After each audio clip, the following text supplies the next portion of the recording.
And it is not based on the quantity. It's based on the impact. So as you know, the eliminating and reducing exposure is the most impactful way of controlling it. So you have your removal of unnecessary work, removal of harmful practice, reduce, chronic overload, those kind of controls in the elimination. Or then you'd redesign systems as you come down, and you strengthen governance, support, and response is the administrative equivalent.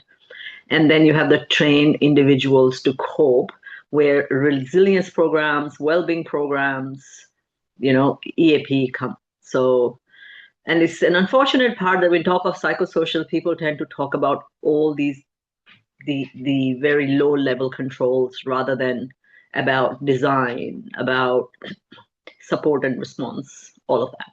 Anyway, what is the more interesting part is how we're going to teach the leadership to manage the governance aspect. This is just to illustrate that there have been two case studies, and I can give you more details on them later on. But the Metropolitan Council case, they've kept the name of where and which council it was just to from privacy point of view, but it is a published one. And if you need a reference to it, I'll share. It was a director-led steering group, and the HSC indicator tool and employee survey was undertaken. Corporate and directorate action plans were made. The rota and work patterns were reviewed, and stress-related sickness days fell by about a third. So it's just evidencing, like in the previous two slides that I've shown you, of how these guys managed it. So they didn't take all of them, they just picked a couple and then started monitoring them. And just even those helped. And in the NHS Hospital Trust case, the workforce and OD directors sponsored it. The data from absences, turnover, grievance, and well-being was collected. Staff consultation was done. Hotspots were analyzed.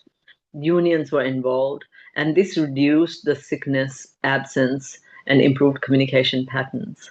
So these are case studies for you. If you want, I will share with you later on. So now what we have is a bit of a maturity model just to kind of understand which organization you are with and what it looks like from a maturity point of view. So you have the reactive, compliant, managed, integrated, and assured model. It is very similar to safety maturity model. It's not different, but the indicators are slightly different because obviously psychosocial injuries are different. Most of us in Australia at this point are hanging in the compliant to reactive level. Unfortunately, people are code aware, policies exist, but basic risk assessments may or may not be in place. Normally, if you have an organizational change process, you will have a psychosocial risk review as well to ensure that that change is managed appropriately. If they are not doing that, then you want to know why.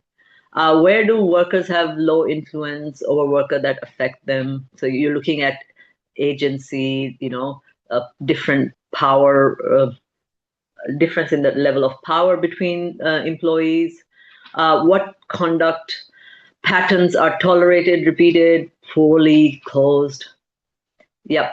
So sometimes, like in construction, for example, people are very comfortable, swearing. Is that a culture thing or is that an abuse thing? So it may be different in a different context. So you're looking at those sort of patterns. Which controls were verified, not merely announced? And that's the million-dollar question that I've been talking about for days now, that, it's great to have controls on paper, but are they verified? Is there a way of checking them, measuring them, ensuring that they're happening? You know what people think, like the current conversation I'm having with one of my clients is, oh, we are going to get this software provider and they have all of it. And I often tell them, I'm like, a software is not equal to compliance. You still have to have processes, and frameworks in place which will actually get you to the compliance space. And it's very, very difficult sometimes to get this conversation across because they just assume that as long as we have the software, somehow the software will make us do the right things, and somehow it's all going to lead to implementation and compliance.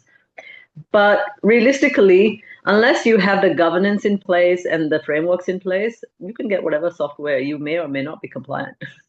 That's a risk you carry.